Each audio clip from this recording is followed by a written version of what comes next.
আসসালামু আলাইকুম। আজকে কলিজা ভুনা করছি।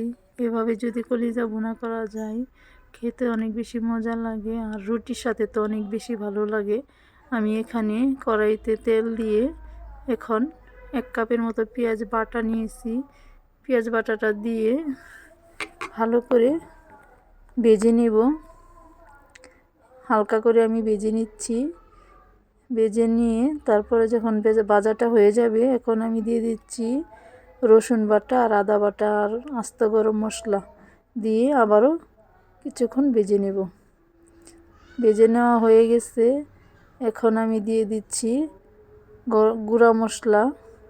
এখানে নিয়েছি মরিচের গুঁড়া, হলুদের গুঁড়া, ধনিয়ার গুঁড়া আর ভাজা জিরার গুঁড়া। স্বাদ মতো লবণ দিয়ে মশলাটাকে আমি কিছুক্ষণ ভেজে নিয়েছি। এখন সামান্য পানি দিয়ে মশলাটাকে আমি কষিয়ে নিব। মশলাটাকে যত বেশি কষানো হবে ততই কলিজাটা খেতে ভালো লাগবে। এখন আমি কলিজাটা দিয়ে নেড়ে চেড়ে দিয়েছি।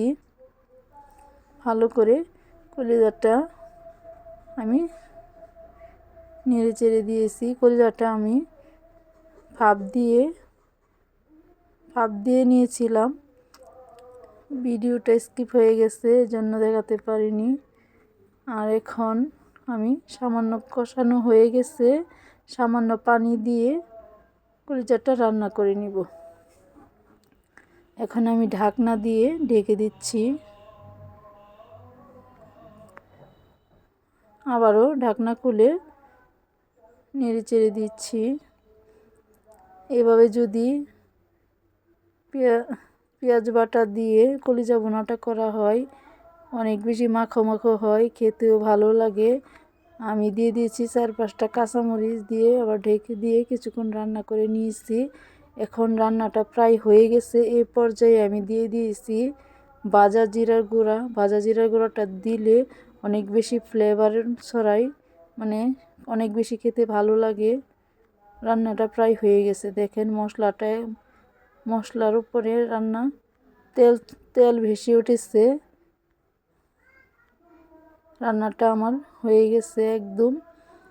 কলিজা ভুনাটা এরকম করে করলে ভাত দিয়েও ভালো লাগে আর রুটির সাথেও খেতে দুর্দান্ত লাগে। দেখেন একদম কালা কালা কলিজা ভুনা হয়ে গেছে। এটা দিয়ে খেতে অনেক বেশি ভালো লাগবে।